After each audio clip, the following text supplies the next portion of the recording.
Muy buenas tardes a todas las personas que nos acompañan el día de hoy. Les damos la más cordial bienvenida a este seminario. Agradecemos su presencia y el interés en ser parte de esta jornada de aprendizaje y fortalecimiento comunitario. Mi nombre es Mónica Vega Obando, soy funcionaria de la Unidad de Normalización y Asesoría de la CNE y los voy a acompañar como su moderadora durante esta sesión. Estas actividades virtuales se desarrollan en el marco del programa Comunidad Pellizcada, una iniciativa que busca empoderar a las comunidades más vulnerables, brindándoles herramientas para enfrentar situaciones de emergencias con mayor preparación y resiliencia. A través de procesos de formación, asesoría y capacitación, este programa promueve que cada persona se convierta en un agente activo en la prevención y gestión del riesgo y además fomenta la articulación con las instituciones y organizaciones que conforman el Sistema Nacional de Gestión de Riesgo para fortalecer las capacidades comunitarias en la atención de emergencias. Contamos hoy con la valiosa participación del Instituto Mixto de Ayuda Social, que abordará un tema clave para nuestras comunidades y que suele generar muchas preguntas sobre su funcionamiento y alcance. Antes de empezar, quiero compartir con ustedes algunos detalles importantes para el buen desarrollo de esta sesión. Primero, informarles que la sesión está siendo grabada. Los micrófonos y cámaras se van a mantener apagados durante la sesión, a menos que se indique lo contrario, según la dinámica.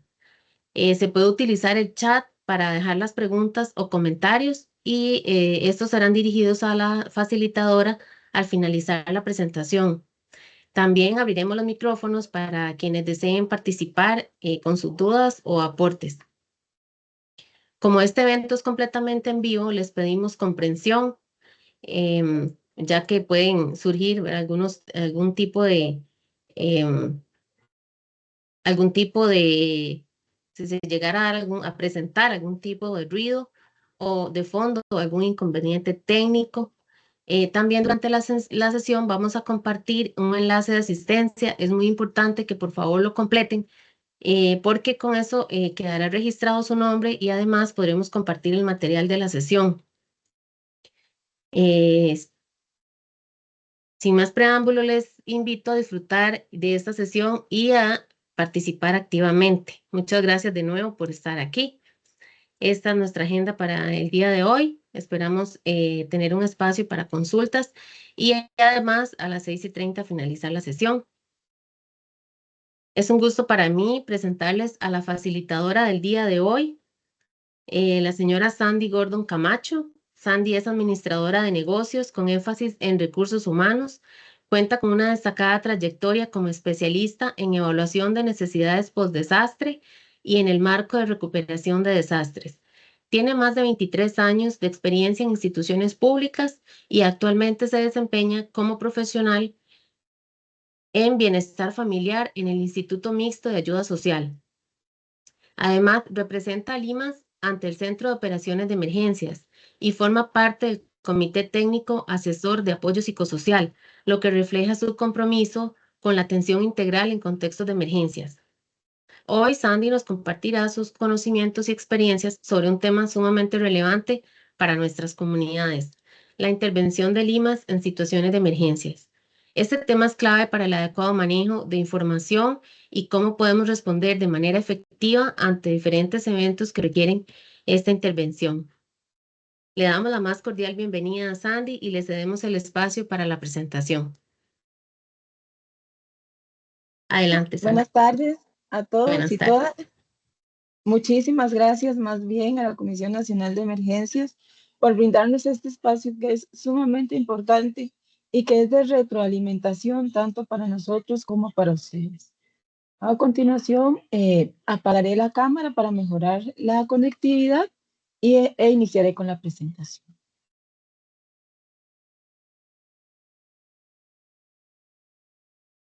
De hecho, acá acaba de caer un trueno bastante fuerte, pero esperemos que todo salga súper bien. Bueno, Como decía Mónica, trabajo en el Instituto Mixto de Ayuda Social y quisiera hacer un contexto sobre el trabajo que nosotros realizamos o la intervención que realiza la institución en la línea de las emergencias y los desastres. Como ustedes saben, el IMAS es una institución miembro del Sistema Nacional de Gestión del Riesgo, pero lo que probablemente tal vez no conozcan es que nosotros tenemos una participación más allá del Comité Municipal de Emergencias. ¿A qué me refiero? Estamos o formamos parte del Comité Regional de Emergencias, el Centro de Operaciones de Emergencias, como lo acaba de decir Mónica, el Comité Municipal de Emergencias. Tenemos una silla en la Junta Directiva de la Comisión Nacional de Emergencias.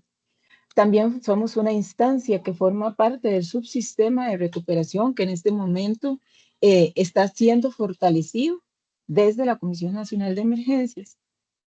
También dentro del Comité Municipal formamos parte y del Comité Regional de la Mesa de Trabajo Operativa de Protección Humanitaria con un puesto de coordinación y también del Comité Asesor Técnico de Apoyo Psicosocial o como les decimos CAP.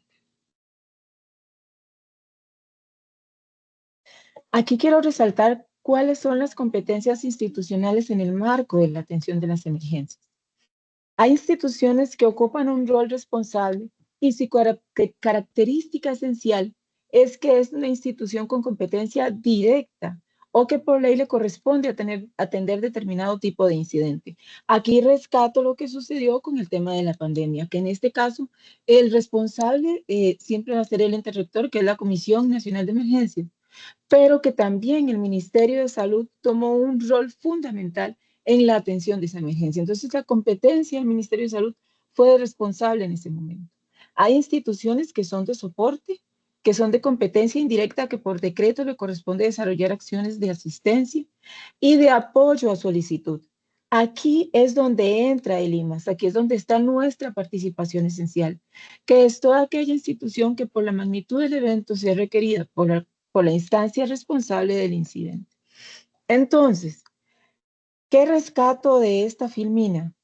Que si bien es cierto, nosotros con Mística realizamos procesos de intervención o iniciamos con la intervención dentro de los comités municipales de emergencia, nuestro llamado como institución es en apoyo a la solicitud que se nos brinda por parte del comité municipal a la atención de la emergencia y no como responsable.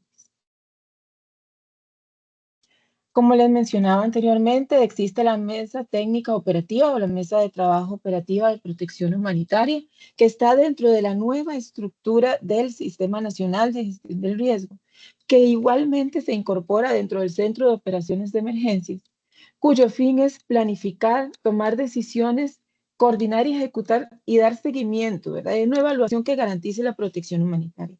Aquí la protección humanitaria no la vemos solamente desde el punto de vista asistencial que corresponde a la asignación de subsidios, sino que también por la conformación, aquí estamos incorporando el abordaje psicosocial de las personas afectadas, que también estaría vinculado con otras mesas que se encuentran en este momento dentro de la estructura o con otras instituciones o ministerios.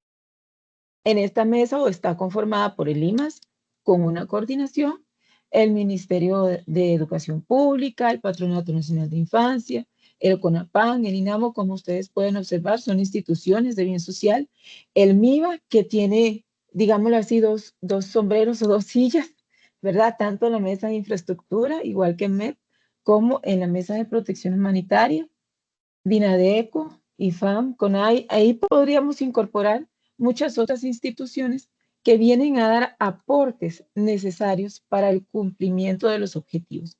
En este caso, de la planificación y la toma de decisiones importantes en momentos o situaciones de emergencia. ¿Cuáles son las funciones de esta mesa? Las funciones están enmarcadas en las 3 fases de atención de la emergencia: preparativo, respuesta y rehabilitación. Obviamente, existe un componente necesarísimo que no podemos perder de vista, que es el componente de la recuperación, pero que ese es a un periodo un poquitito más largo y que también incorpora la participación de estas mismas instituciones. Desde los preparativos, ¿qué es lo que nosotros principalmente queremos o intentamos realizar? no solamente como IMAS, sino también como parte de la mesa. Procesos de capacitación y entrenamiento, la elaboración, revisión y actualización de protocolos y procedimientos internos de las instituciones o de el IMAS en particular, el inventario de recursos, que es sumamente importante y que no se escapa a las actividades que realizan cada uno de los comités municipales de emergencia cuando realizan la consolidación, y comunales de emergencia también, cuando realizan la consolidación de la información de las instituciones, ya sea empresa privada o instituciones públicas que conformen ese comité, para consolidarlo y tenerlo a disposición en momentos de emergencia. Y la elaboración de planes de atención, indistintamente en la zona geográfica donde nos estemos ubicando. Particularmente nosotros en el IMAS estamos haciendo una actualización del protocolo institucional, pero adicionalmente estamos trabajando en los planes de atención que estén alineados a las funciones que nos corresponden, tanto como institución según la ley 4760, como la normativa que indica la ley 8488, que es para la atención de emergencias, así como el reglamento de los comités municipales, regionales y comunales de emergencia. Como pueden ver, alinear toda esa norma en cuerpos normativos es bastante complejo. Sin embargo, es una tarea que todas las instituciones, no solamente el IMAS, no solamente la Mesa de Protección Humanitaria, sino todas las instituciones que conforman el Sistema Nacional deben estar realizando. En el periodo de respuesta también tenemos un proceso de activación, de evaluación de daños. Trabajamos en la gestión de información y en el análisis de situación para una toma de decisiones efectiva, oportuna, que permitan acciones operativas adecuadas sin desperdicio de recursos, pero con prontitud a las necesidades que nos plantea la sociedad. Y en la rehabilitación estaríamos haciendo la determinación, la priorización, la planificación y la ejecución de todas esas acciones que vienen emanadas de la toma de decisiones en función de las acciones de preparación que ya habíamos realizado, la evaluación de la emergencia, el análisis de situación de la emergencia, según el flujo de información, para finalizar en un proceso de evaluación de la emergencia y en un más allá. Este más allá es qué podemos mejorar, cómo podemos mejorarlo y cuáles son los insumos que necesitamos para mejorar. Ahora entrando específicamente en lo que corresponde al subsidio de emergencias. Y me detengo acá un momento porque no podía hablar solamente del subsidio sin hacer mención a todo el proceso que indiqué anteriormente, porque la intervención del IMAS inicia en el punto casi cero, a pesar de que nuestra participación como tal no es dentro de los cuerpos de respuesta. Y esto sí me gustaría dejarlo como muy plasmado, porque en ocasiones, y aquí lo que hago es extraer un poco de información que nos han brindado los compañeros y compañeras de las áreas regionales, es que se espera que la institución llegue en el momento en que el desastre, digámoslo así, o la situación de emergencia está caliente y empecemos con el otorgamiento de subsidios. Sin embargo, como pueden ver, hay protocolos, procesos, procedimientos que nos indican cuál es la forma más segura, no solamente para brindar una atención a las familias, sino más segura para nuestros funcionarios, nuestras personas funcionarias, dependiendo del tipo de emergencia a la que nos estemos enfrentando. Pero adicionalmente, para una correcta y adecuada ejecución de los recursos públicos, que esto es fundamental en cualquier proceso de atención y más en un proceso de atención de emergencias cuando la necesidad es apremiante. Entonces, nosotros ya empezamos la atención de la emergencia y continuamos la atención de la emergencia desde diversos puntos. Aquí destaco también que la capacidad operativa de la institución, a pesar de ser muy amplia, tiene sus limitaciones. Y aquí el ejemplo más claro que tengo es, bueno, en la región Runca tenemos un cantón que es atendido por, dos cantones, perdón, que es atendido por una oficina de Limas, que así hay en varias provincias, pero la zona más crítica la ubicamos, digámoslo así, en la zona de Heredia, donde una sola oficina tiene que atender 9 cantones, una sola jefa o coordinadora jefatura de unidad local tiene que dividirse en 9 más todo lo demás que tenemos a nivel institucional para poder realizar la atención de emergencias o brindar la atención de las emergencias. Y aunque intentamos de todas formas estar presentes en diversos espacios, por estas situaciones, pues se nos complica un poco y hacemos todo lo posible para parecer el Espíritu Santo. Como les comentaba, el subsidio de emergencias brinda las condiciones para la atención de necesidades inmediatas de las familias y hogares que enfrentan situaciones de emergencia a nivel local, regional o nacional. Nosotros tenemos esa subdivisión provocada por cualquier evento, ya sea previsible o no, de origen natural o antrópico. De eso ustedes tal vez pueden tener hasta más conocimiento que yo. Mediante el aporte económico al ingreso familiar para enfrentar las pérdidas ocasionadas por dicho evento. Nosotros estamos en un constante proceso de transformación. Nosotros me refiero a Limas. Estamos en un constante proceso de transformación. Eso quiere decir que siempre estamos buscando las formas más idóneas de llegarle a las familias lo más rápido posible. El año pasado implementamos una estrategia que resultó bastante efectiva. Las familias contaron con el recurso lo más pronto que pudieron. Y les comento que fue cuando sucedió la inundación en la región Chorotega y posteriormente en la zona de Sarapiquí, que ahí por medio de nuestras bases de datos hicimos una atención veloz en la cual se le asignó un monto específico a las familias, por lo menos porque algunos no podían trabajar, los cajeros no estaban operando, tal vez, no se les podía pagar porque era una labor que implicaba pues la agricultura o algo parecido. Entonces nos apretamos la fajita e hicimos un trabajo bastante fuerte en lo que es la identificación de las familias desde nuestras bases de datos, conocimiento experto de las personas funcionarias destacadas en la zona, equipos de trabajo desplazados para hacer procesos de intervención más rápidos.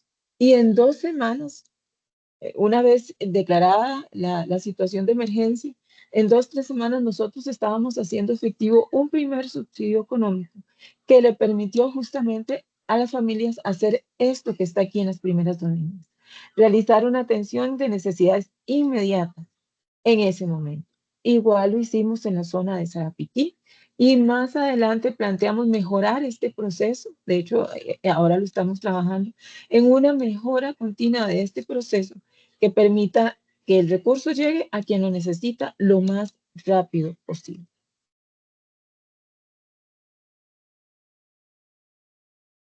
Sin embargo, y vuelvo a lo que indicaba anteriormente, tenemos una normativa que regula el accionar de cada una de las personas funcionarias que están como responsables del otorgamiento de subsidios.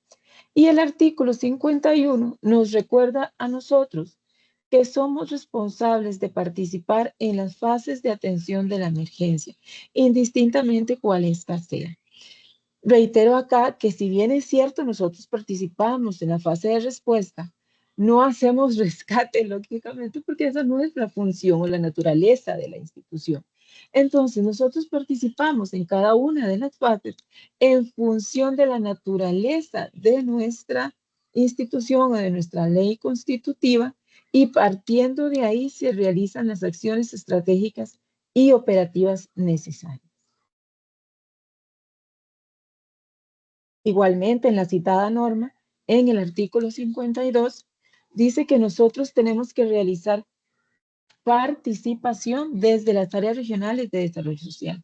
Nosotros tenemos 9 áreas regionales de desarrollo social con una distribución similar a la indicada por el Ministerio de Planificación, igualmente coincidente con lo indicado en el reglamento para la organización de los comités regionales, municipales y comunales de emergencia, pero igualmente, según nuestra capacidad operativa, pues estamos presentes en las diversas reuniones, en los distintos espacios, siempre y cuando pues nuestra capacidad y nuestra razón de ser, que aquí es importante resaltar, la razón de ser del IRMAS es la ejecución de la ley 4760, que igualmente está vinculada con la ley 8488 porque es la atención de público, pero que también tenemos con nuestro limitado recurso, atender ese aspecto fundamental de nuestra ley de creación.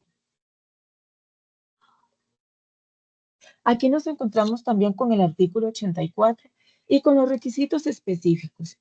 Hago la salvedad en este caso que aunque son requisitos específicos, no podemos obviar el hecho de que también hay requisitos generales necesarios para poder hacer una adecuada atención.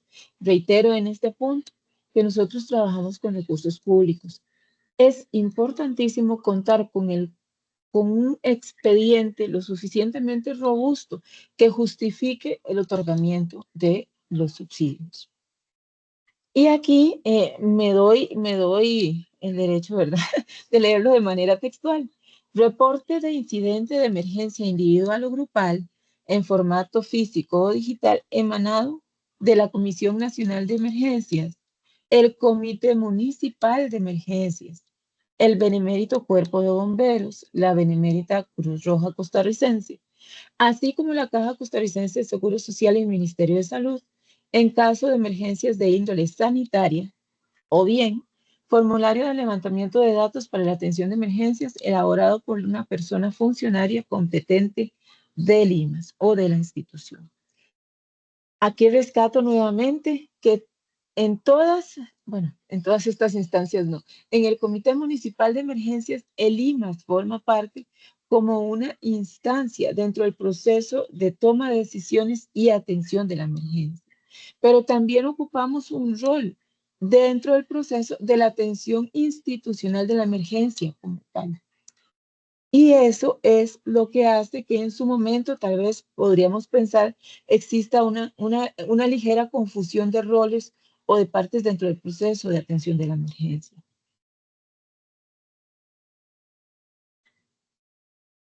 También tenemos el artículo 93. El anterior hacía mención al subsidio de emergencia, digámoslo así, puro. ¿A qué me refiero con puro? A que es el subsidio que otorgamos para compra de enseres, para el menudo, como les indicaba anteriormente, el menudo que podamos necesitar para pases, para tramitar documentos que se nos hayan quemado, se nos hayan perdido, se nos haya llevado el agua, eh, para cualquier otra necesidad que dentro de nuestra normativa se incorpore para ese subsidio de emergencias. Sin embargo, también tenemos otro subsidio que se está indicado en el artículo 93 y que se habla del mejoramiento de vivienda para atención de emergencias.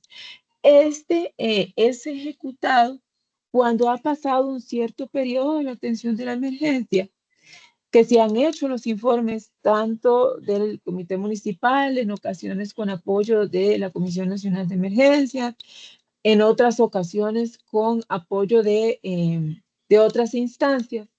Nos llega a nosotros un informe y nosotros iniciamos el proceso de valoración. Nos comunicamos con las familias y vemos cuál es la situación y cómo competiría el apoyo por parte institucional. En algunas ocasiones es posible, en otras ocasiones no es posible. Para esto nosotros consideramos como un elemento fundamental para poder realizar una toma adecuada de decisiones, es si existe o no un documento por parte del Ministerio de Salud donde nos indiquen si el terreno es habitable o no es habitable para poder hacer la inversión.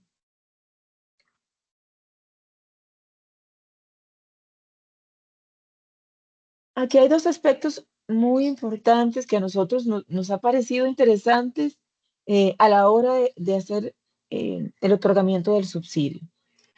Para emergencias locales y regionales, esta norma, está indicada en el Manual de Procedimientos.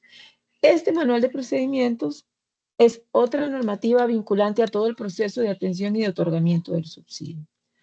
Para emergencias locales y regionales certificadas por los comités municipales de emergencia, Cuerpo de Bomberos o Cruz Roja, la atención de la persona, hogar o familia debe darse durante 60 días calendario. ¿A qué me refiero?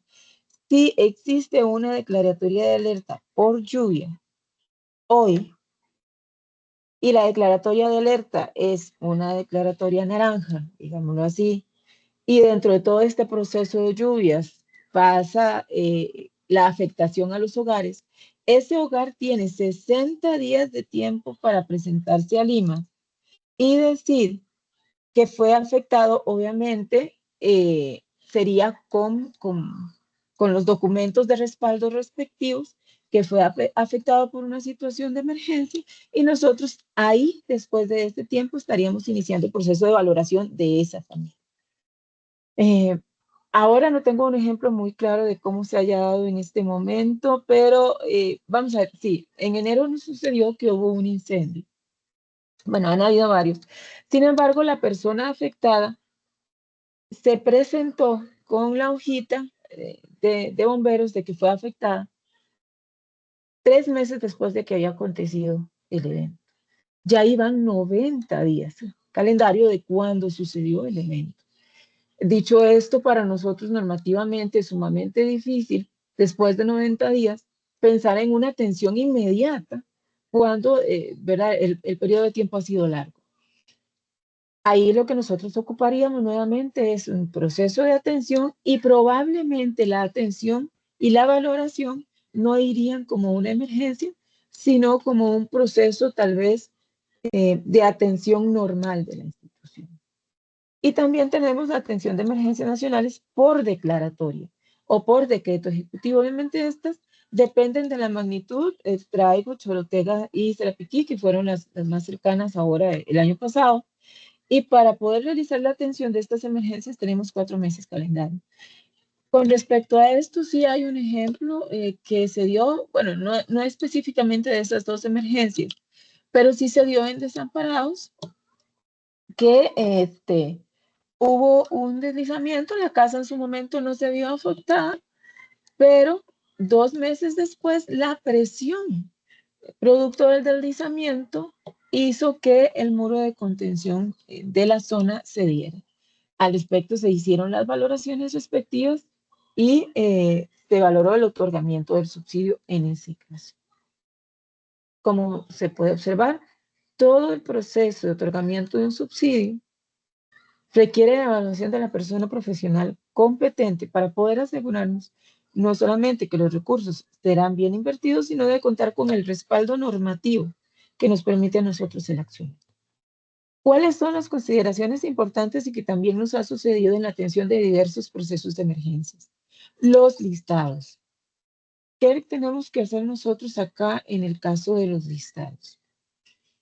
Para nosotros es sumamente importante atender a la familia, pero los listados de las personas afectadas por situaciones de emergencia deben ser remitidas a Limas por las instancias indicadas en el artículo 84.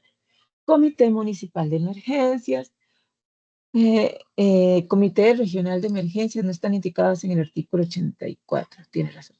Comité Municipal de Emergencias, Benemérito Cuerpo de Bomberos, Cruz Roja. Todas estas instancias que anteriormente mencioné, que están en el artículo 84 del reglamento, que con mucho gusto podemos hacerles llegar también el reglamento para la prestación de servicios, el cual está colgado en la página web de Limas y también en el MEIC, en el Ministerio de Economía y Comercio, por el tema de la información. Pero solamente esas instancias nosotros esperaríamos recibir listados, porque el objetivo es filtrar la población que realmente requiere del recurso del subsidio. El monto a otorgar va de conformidad con la necesidad presentada y la valoración profesional.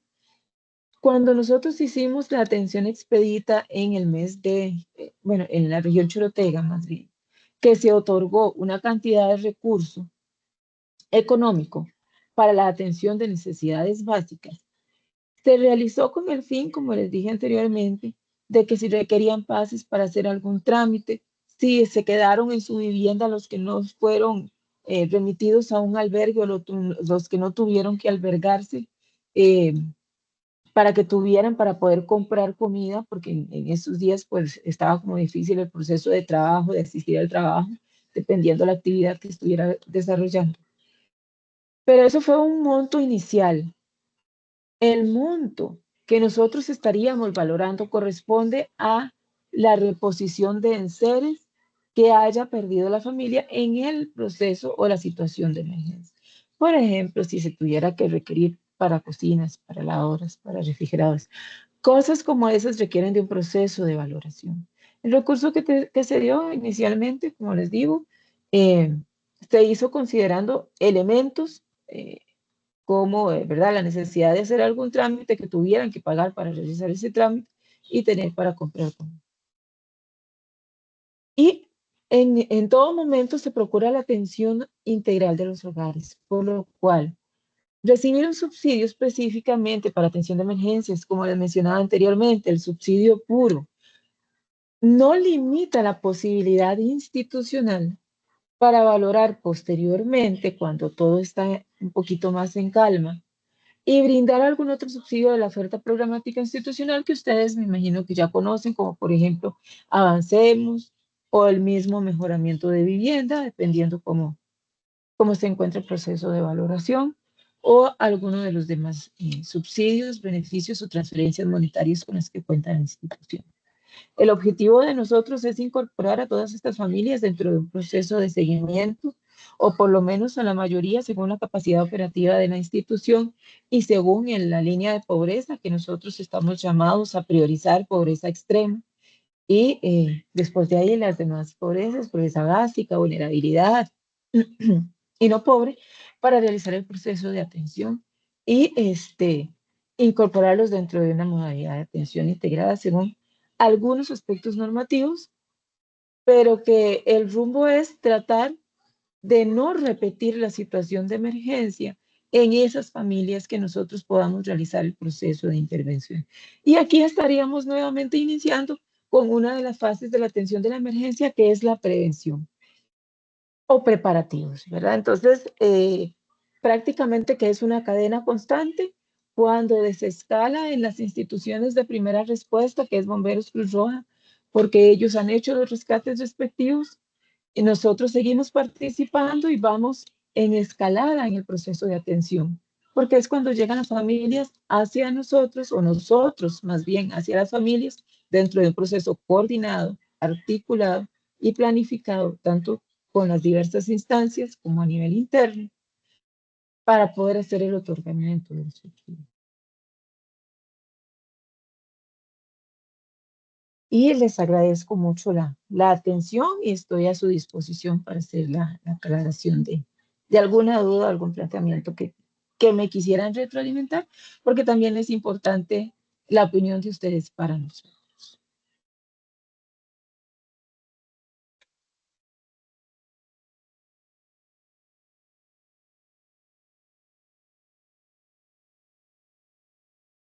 Muchas gracias, estimada Sandy, por su excelente presentación y por compartir con nosotros su experiencia. Sin duda, este ha sido un aporte muy enriquecedor, ¿verdad? Para todas las personas que nos acompañan hoy. A continuación, vamos a dar paso a la sesión de preguntas y comentarios. Les invitamos a participar con confianza, ¿verdad? Aprovechando este espacio para aclarar las dudas o compartir las reflexiones, ¿verdad? O aportar, ¿por qué no?, también sus propias experiencias. Vamos a leerle aquí un par de preguntas que estaban en el chat. Dice, ¿este requisito del reporte del incidente basta con el de cualquiera de las instituciones o se debe presentar el de las instituciones que estuvieron en la emergencia? Serían las instituciones que están indicadas en el artículo 84 que estuvieron presentes en la atención de la emergencia. Muy bien, muchas gracias. Otra pregunta dice, ¿la persona que se presenta a solicitar el subsidio puede ser cualquier miembro mayor de edad o la persona que es jefe de hogar? Nosotros preferiríamos que sea la persona jefatura de hogar. Sin embargo, en este caso sería la persona que tenga el documento de cualquiera de las otras instancias que se mencionan en el artículo 84, quien se puede apersonar a la institución a solicitar la valoración y el otorgamiento de un subsidio. De acuerdo, muchísimas gracias. Vamos a darle la palabra a don Roberto Macís. Don Roberto, ya puede encender el micrófono.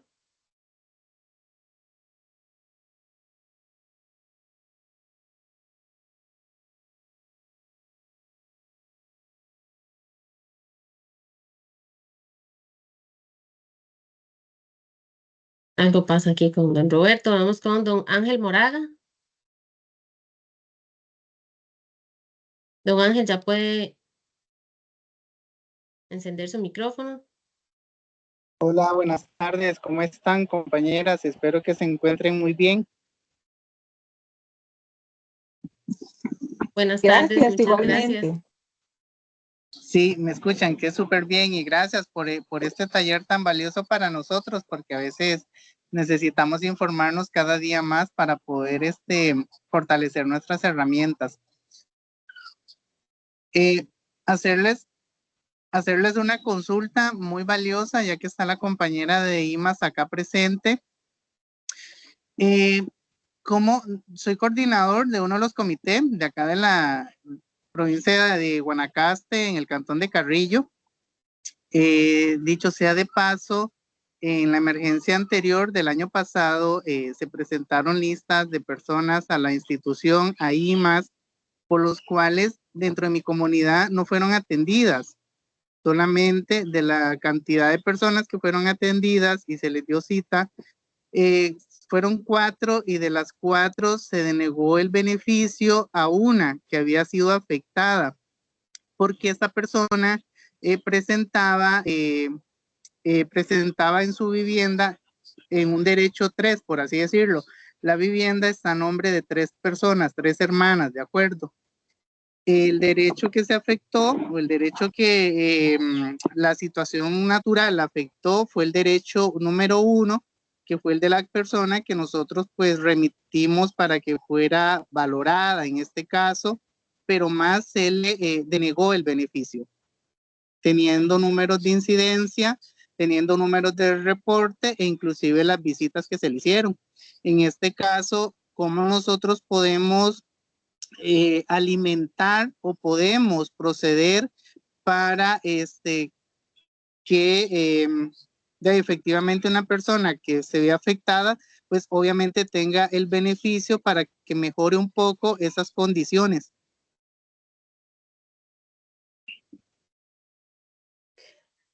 Perfecto, muchísimas gracias. Aquí es importante algo que usted está indicando, que se le denegó el subsidio, no fue que no se le atendió o que se dejó para después, digámoslo así, ¿verdad? Al haber una denegatoria, se cumple con el procedimiento indicado dentro de la normativa institucional y tiene que haber uno de los elementos de denegatoria de los subsidios que también se encuentran incorporados dentro del reglamento em, para que ese subsidio fuera rechazado. Reitero, nosotros siempre estamos con la mayor disposición de brindar la atención a las familias, pero igual tenemos un cuerpo normativo que nos exige a nosotros velar por el adecuado otorgamiento. Entonces, dentro del proceso de valoración realizado por la compañera, porque obviamente no estamos puntualizando y yo no conozco la totalidad de la situación, dentro del proceso de valoración, la persona profesional competente que la hizo tuvo que haber determinado dentro de las causales indicadas en nuestra normativa que existía algo que le impedía continuar con el proceso de otorgamiento del subsidio y de ahí la denegatoria. Por eso les digo que es muy importante dentro de todo este proceso la valoración profesional y el cumplimiento de los requisitos. Ahí en este caso a la persona afectada se le tenía que haber entregado un documento y eso sí, sí es importante, ¿verdad? Si usted conoce que no se le entregó, pues sí es importante alzar la manita y decirnos a nosotros. A esa persona se le tenía que haber entregado un documento donde se le indicaba cuál era el motivo de denegatoria del subsidio y de ahí pues ya nosotros pues no tendríamos mayor competencia para poder continuar con ese tema. Pero si no se le brindó la orientación adecuada, si no se le indicó por qué se le denegó el subsidio, sí es importante que sea informado para nosotros poder trabajar y corregir esos aspectos.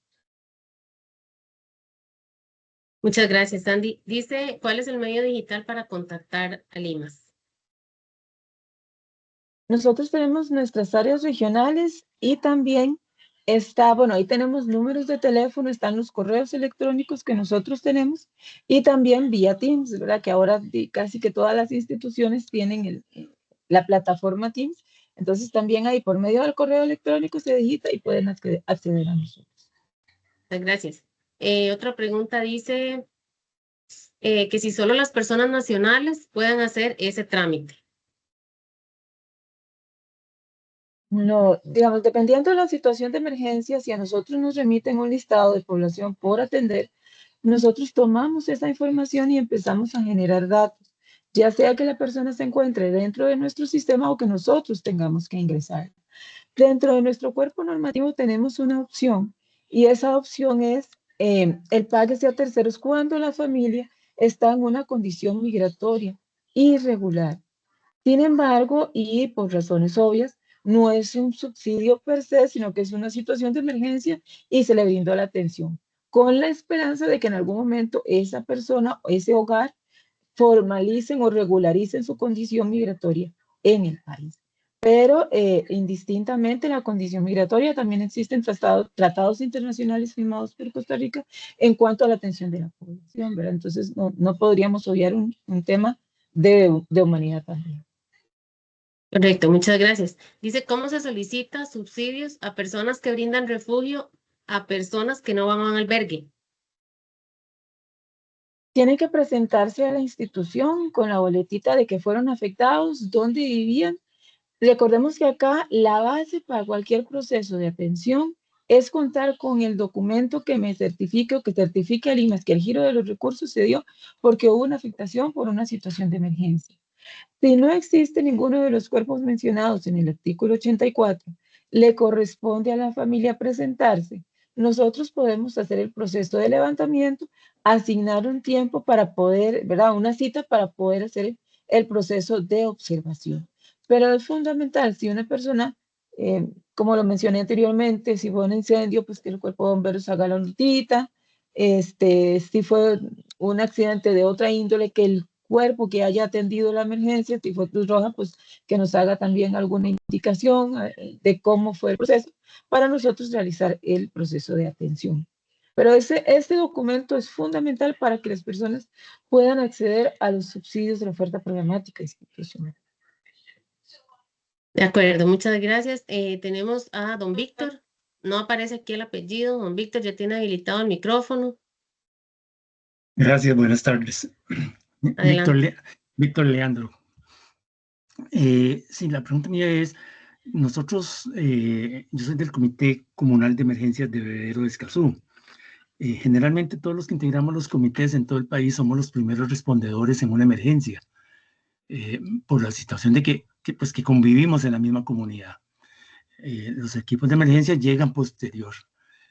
Nosotros ya tenemos levantadas las listas de lo que ocurrió, las personas que se vieron afectadas. Y entonces la pregunta mía es, ¿los comités de emergencias o en su defecto las asociaciones de desarrollo podrían dar un informe a Lima de la situación ocurrida en caso de que no llegaran equipos de emergencia por alguna situación? Esa es la pregunta. Gracias, don Víctor. Vamos a ver. Siempre tiene que haber un documento de respaldo para que nosotros podamos trabajar. Normativamente, nosotros ocupamos, dentro de un proceso de jerarquía, es del Comité Municipal de Emergencias. Entonces, sí o sí, dentro del proceso de organización a nivel regional y de articulación, el comité debe tener comunicación, el comité comunal debe tener comunicación con el comité municipal y a nosotros hacernos llegar esta información. Máxime que, bueno, como lo indiqué anteriormente, el comité municipal es el que está indicado dentro de nuestra normativa. Entonces, eso no significa que no nos puedan hacer llegar la información de las familias que necesitan, porque ustedes, como lo acaban de indicar, está a la par de donde está sucediendo el incidente. Pero tiene que haber un proceso de organización y de articulación con el comité municipal, donde nosotros también tenemos participación para poder hacernos llegar la información de las familias o de los listados de las familias que están siendo afectadas con su respectivo respaldo del cuerpo de emergencia. Cabe indicar acá que siempre un incidente tiene que generar una atención, siempre y cuando se realice el reporte de incidente al 911. Entonces, siempre tiene que generar el movimiento de alguno de todos los cuerpos de primera respuesta.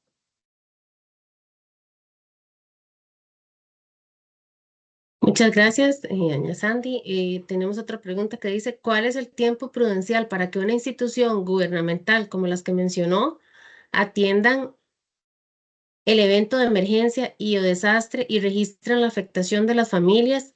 Y esto sería la base para los 60 días máximo para presentar la solicitud de subsidio. No, aquí vamos a hacer una diferencia para evitar la confusión. Los cuerpos de primera respuesta están obligados a hacerse presentes al momento del incidente. Y eso dice la normativa, no lo digo yo, ¿verdad? Eso dice la norma. Ellos tienen que hacerse presentes de manera inmediata. Cuando ellos se hacen presentes, hacen la notita. Con esa notita se dirigen, dependiendo la magnitud de la emergencia, ya sea al comité municipal o a las oficinas de Lima. Y nosotros de forma inmediata hacemos la atención de esa familia y le hacemos el otorgamiento del subsidio. Ahora, si pasa una situación de emergencia, llegó bomberos hoy y la familia dentro del proceso de confusión tenía varias personas en el hospital, ¿verdad? Y eso sucede y nos ha sucedido. Y nos pasó, de hecho, que durante el periodo del COVID hubo una persona que se enfermó, nos llegó la comunicación por parte del Ministerio de Salud, la comunicación que teníamos por medio del correo electrónico, y un mes después se presentó la persona a solicitar el subsidio. Ya nosotros habíamos caminado con el proceso de identificación de la familia, de llenar documentos, de valoración y de otorgamiento del monto. Pero esas situaciones se pueden dar, ¿verdad? No es que en todos los procesos de emergencia eso es lo que sucede, no. Nosotros tratamos de que en el momento en que sucede la emergencia, llega la familia, otorgamos el subsidio. Obviamente previo proceso de valoración, ¿verdad? Ahí pueden pasar tal vez unos 10 días, una semana, 10 días, tratando de hacerlo lo más expedito posible. Pero sí puede ser, ¿verdad? Que eso suceda. Caso contrario es una situación que también nos pasó de una familia que llegó diciendo que tenía una situación de emergencia, pero iba sin comprobante. Se devolvió al comité municipal de emergencias a que le hicieran un documento. Como no tenían registro, pues no se les pudo hacer ningún documento. Fueron a bomberos. Bomberos dijo, no vamos a hacer ningún documento porque eso ya pasó, ¿verdad? Entonces, dentro de los 60 días máximo, siempre y cuando se cuente con el documento en el momento de la ocurrencia del incidente. No es que lo van a buscar después de ocurrido el incidente. De acuerdo, muchas gracias. Vamos a atender unas par de consultas más, doña Sandy, para ir cerrando. Vamos a darle la palabra a doña Ivania Vallejos, que ya puede encender el micrófono. Adelante, doña Ivania.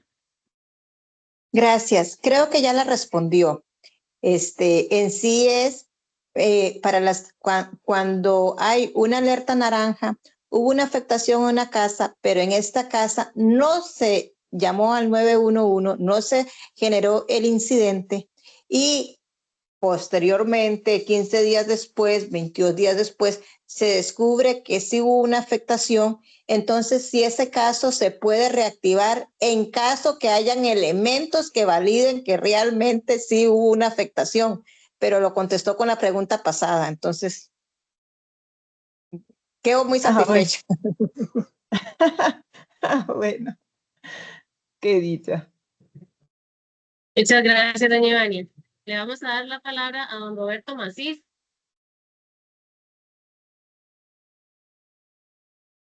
Don Roberto, ya puede encender su micrófono.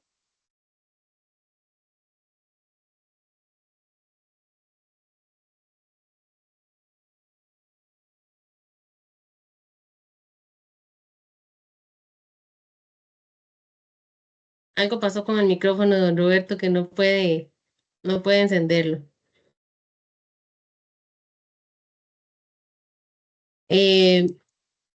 Don Oscar, que no está el apellido. Don Oscar.